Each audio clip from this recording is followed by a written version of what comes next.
Welcome all to Eat, Drink, and Explore with CC. Today we are making a cauliflower gratin, where we're going to steam the cauliflower, we're going to make a bechamel sauce, put in some cheese into it, and ends up becoming a Mornay sauce. And then we are also going to put some boiled eggs on top of it, and then we're going to sprinkle it with paprika, some sweet paprika, and some cheese on top, and stick it in the oven to get a nice layer on top of that. It's so exciting to make this dish, because I grew up with my mom making this dish for family gatherings, and I absolutely fell in love with it. So it's my go-to comfort food, and it's also a really good dish to have pre-made for family functions, holidays, stuff like that. Have it pre-made, and all you have to do is stick it in the oven to heat up and gratin on the top when you're ready to serve. So let's get started with the bechamel sauce. Of the mother sauces, and it's a bechamel sauce, and it's also known in North America as a white sauce, for example. And what is the base of the sauce? It is butter and flour. It's going to make a blonde roux, spelled R-O-U-X. I'll put it up on the screen for you, and some milk. So when we put these two together, soften those out together, and then add in the milk, it will start to thicken it up. And that's the basis of the sauce. So once you do the butter and the flour, put that on the stove, mix it together, add the milk, then that becomes the basis of many sauces that we can end up making a bechamel sauce throughout our cooking career. It is one of the French mother sauces out there. It's also a base sauce for the Italians. They call it salsa madre. The Greeks also use it, the bechamel base as well, in their moussaka, their pasticcio, in through there. So as you can see, it's a quite versatile sauce. It is also a sauce that in North America, they tend to call it a white sauce as opposed to calling it a bechamel, but it's exactly the same. So what is bechamel? As I said, it's a classic white sauce that is made with butter and flour and milk, and it's one of the classic French sauces. And one of the things that we need to make sure is that we know how to make this, because it's the basis to making a really good baked macaroni and cheese, to add it to soufflés, for example, if you want. It's also a base of really good casseroles, so you don't have to open up a can and put that in instead of the bechamel. So the ratios, what do we want to make sure? When you're making a bechamel sauce, you have to have equal amounts of fat to equal amounts of flour. So it should literally be, so if you do 3 ounces of fat, you want to have 3 ounces of flour. So what I've done here is I'm going to make a big batch of the bechamel, because this stuff freezes.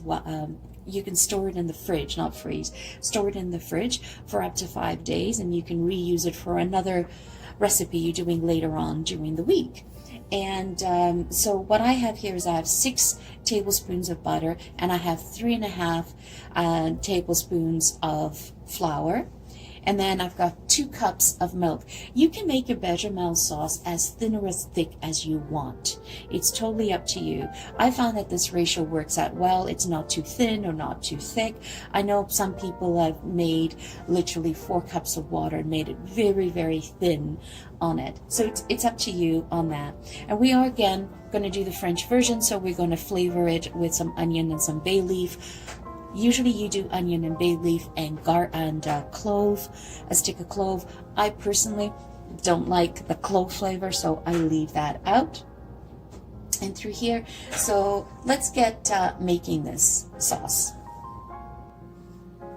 So what we're going to do is we're going to flavor the milk. So I'm just putting in the onion, a couple of bay leaves, and you want to simmer the milk. It's important that, and you can do the bechamel sauce with hot or cold milk. I prefer to use the warm milk. And the reason why I prefer to use the warm milk is that it it's forgiving. It helps me control lumps. If I put it all in cold, I could get some lumps, and I have to whisk, whisk, whisk, whisk, whisk. With this method, sorry.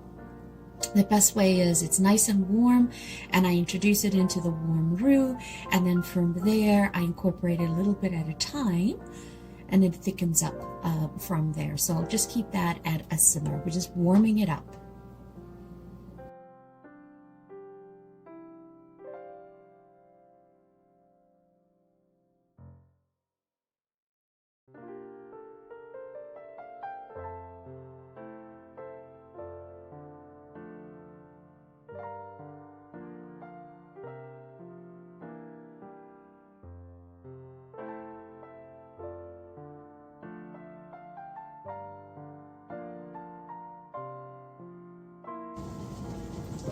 Okay, so we have the pot to we have the pot to a rolling boil.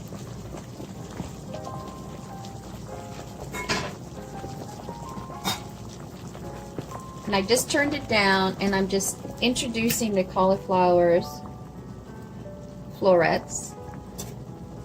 I spoon it in. I have been burned so many times by just dumping in the vegetables into a pot of boiling water. I've done it a couple of times. Took me a couple of times to realize not to do that. You'd think I would remember that on the first go, but no.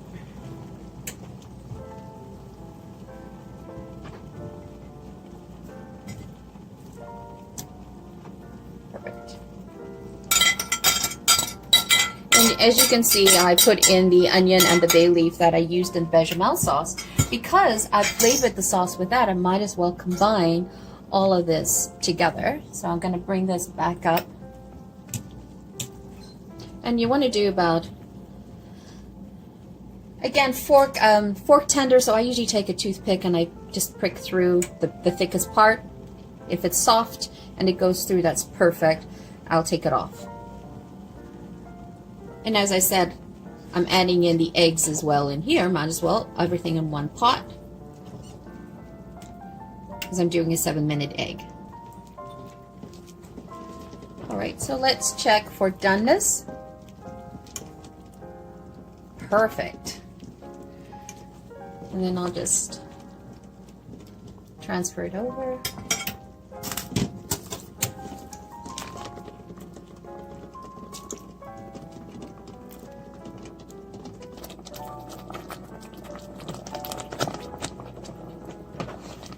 So now that I made the bechamel sauce and I put that aside while I was boiling the cauliflower, I had it on the warm zone, keeping it warm. And if you find that it got a little too thick for you, you can always just add a splash of milk or cream and just add it a little at a time. And I'm lifting it off the stove.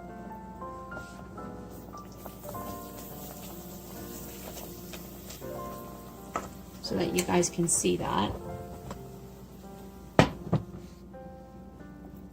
And see the consistency of that.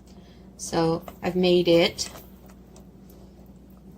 a little bit more runnier because I want to pour it over the cauliflower. So I'm just going to add a little bit more.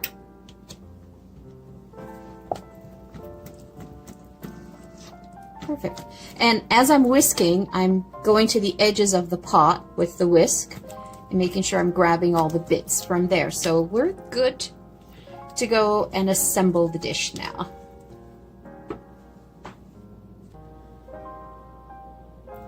Okay, so we're going to assemble the cauliflower casserole. So I'm literally going to spray a little bit of this at the bottom, just because I don't want things to catch. And I'm using because the cauliflower is white, the eggs are white, I want some color. I eat with my eyes. It has to look good and tasty before I actually want to try it.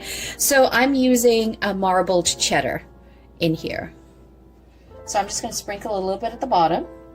You could have incorporated the cheese into the bechamel sauce, and that would have been called a mouret sauce. But I'm not going to do that. I find it worked better this way for me. And then you simply just add your florets in. Just find every nook and cranny. Let's try to get the bigger ones first.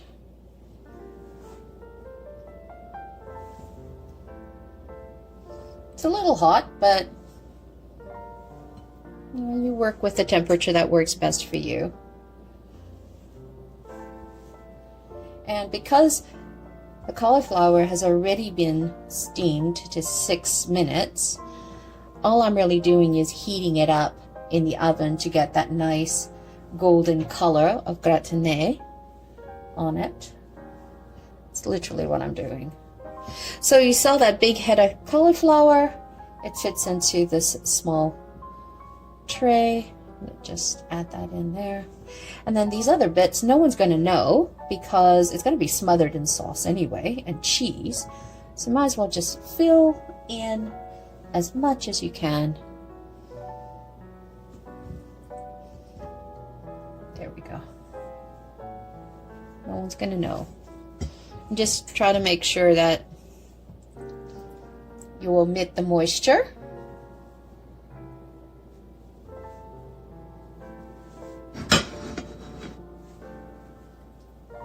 So there you go. Perfect. So now what I'm going to do is I'm going to sprinkle a little bit of smoked paprika. And I'm building on layers now. We're going to add in the bechamel sauce. I'm going to spoon it in. So you remember I thinned it out a little bit because it was waiting on the stove for me to do this other part. But let that all soak in.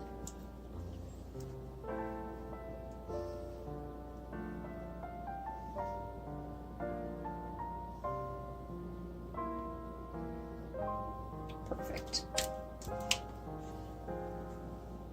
And just let that in a little bit there. It'll all get down there.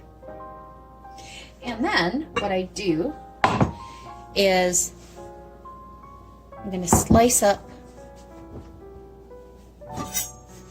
the egg. So you just cut that in half. So this is how Mom made it.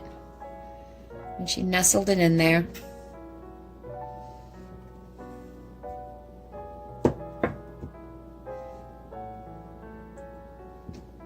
Perfect.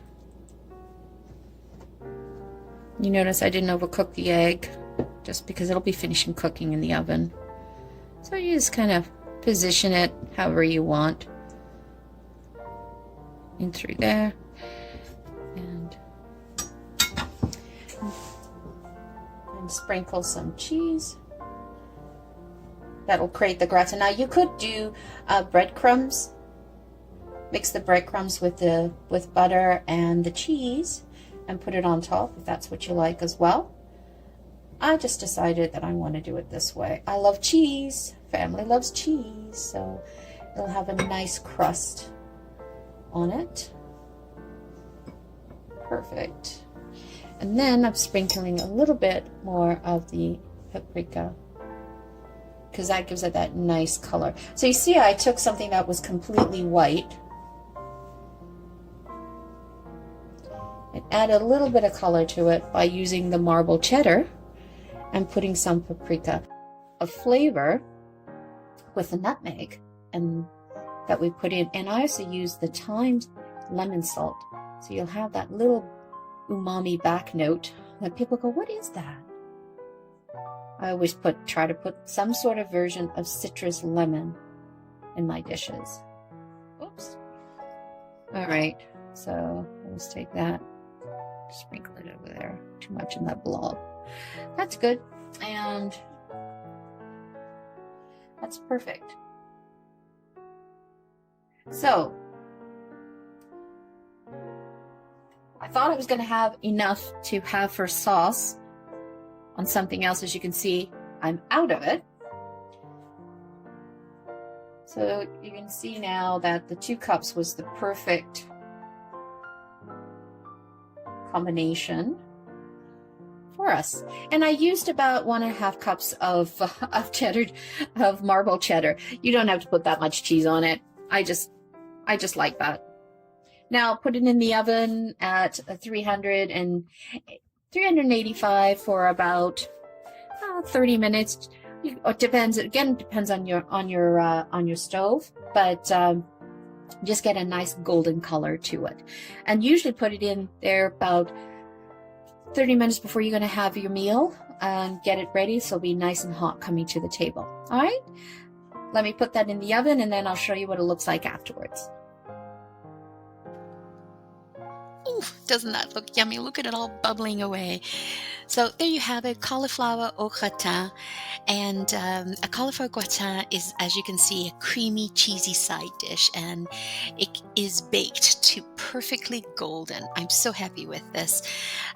You can make this dish anytime. You can make it ahead of time, as I said, and stick it in the oven 30 minutes before you go to serve dinner. It is perfect for family gatherings, or to do it as a meal prep and then just put it in the oven when you get home from work. Thank you so much for spending your time with me today. Greatly appreciate it. If you're watching my channel for the first time, welcome. If you're enjoying this content, please consider hitting the like button and the bell notification button, or the subscribe button. We really need your help to grow our channel. If you have clicked one or all, thank you from the bottom of my heart. Greatly appreciated. This is how YouTube's algorithm finds us and helps promote us across the board to more enthusiasts like yourselves. Thank you so much. Have a wonderful day. Ciao for now.